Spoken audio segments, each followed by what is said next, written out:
Hi, I'm Rick Janzen and this is my fly tying channel. When it comes to mayfly emergers, trout can be extremely selective as to size, color, and presentation. I believe this is because the insect is very slow moving at this phase of the hatch. Trout can take their sweet time cruising the shallows, sipping down these little dainties. As a result, they have a long time to examine the real ones and our presentation. It's worth our time as anglers to pay attention to the size, color, and timing of the hatch in our favorite waters. The pattern I'm going to show you today is very adaptable in terms of size and color. It's called the Puff CDC Emerger.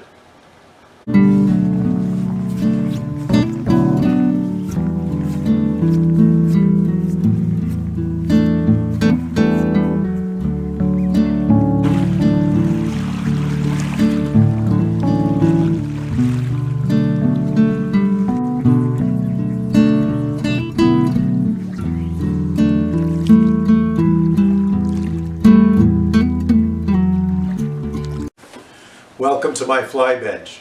You know, CDC, or Cul de Canard, has become an extremely popular material for dry flies and emergers over the past several years. It's one material I could hardly do without in my fly tying bench. So let's take a look at it and the rest of the materials you're going to need to tie the Puff CDC Emerger. If you like this video, please tap that subscribe button on the bottom right of your screen. Thank you.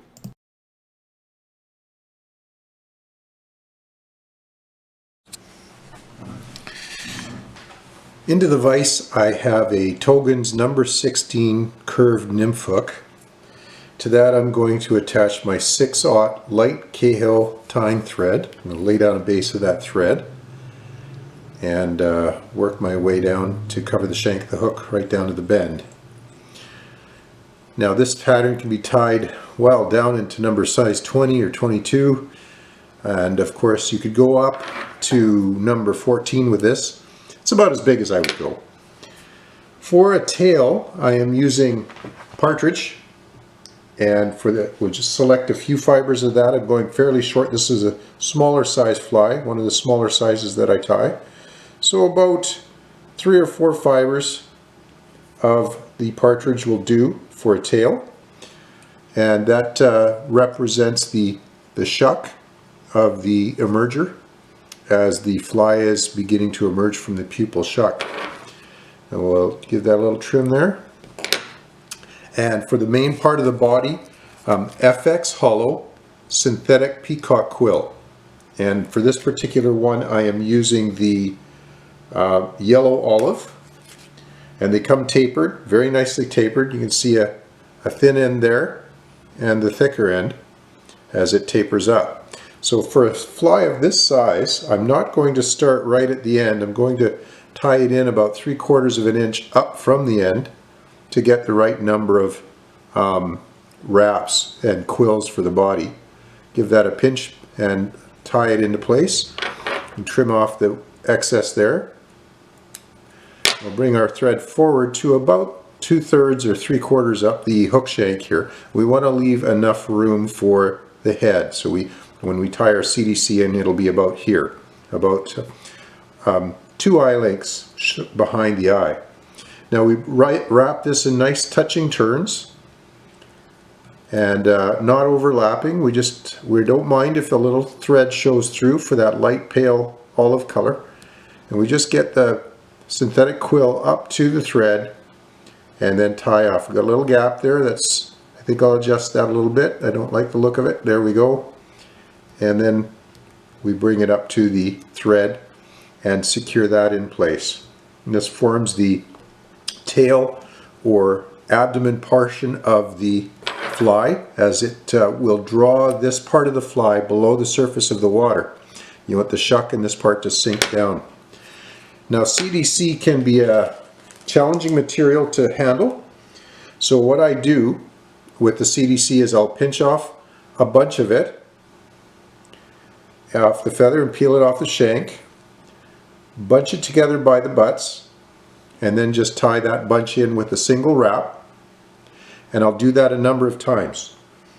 until I feel I've got sufficient material there to form the puff. Another bunch tied in mid-shank. Okay, and we just keep building it up in that manner until we have all that we want up there. I've lost track of that feather, put it down, and away it went, so I'll pull out another one here. I'll find that later. And another bunch coming in here. It's hard to bunch this material all at once and get it in a single tie-in, so this is the method I've come up with to get in all I want and build up the sufficient quantity to perform the task that I need of it. Get another bunch, and I think we may have enough for the size of this fly. Another single wrap, and then a second one just to hold it all in place. Then I pull all the material up and give it try to get it all gathered. A wrap there behind, a wrap in front to bunch it, and then we form a nice head here, and that will help bunch the material into the puff that we want. We want a nice cone-shaped head. There we go, and that will gather the material up into a puff. We will trim it into shape in just a little bit here. We'll give that a whip finish.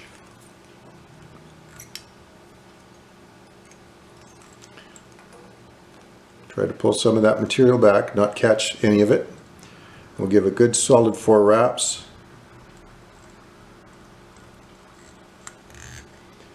And then pull it tight and trim our excess thread. Trim some of these wayward fibers off. Now we gather up that material, that CDC, and give it a proportional trim up here. Trim off some of the wayward fibers that didn't make it, and there's our puff. And that will sit very high and dry on the water surface, that CDC, representing the wings and legs of a mayfly. And very convincingly it does, as the tail end of that does drop below the water surface and represent the tail and the shuck of the fly. Very convincing emerger, can be tied very small, and of course about one size larger. Larger emergers than that would need a different representation. Anyway, you can adjust the color of the CDC, the color of your quill, the color of your tail to match the color of the insects on your favorite waters. It's a fun fly to fish. As you see the fish daintily suck these down and your line goes taut, your leader goes swinging away through the water, it tightens up on you. And that's what I'm wishing for you. Tight lines and good luck. Thank you for watching.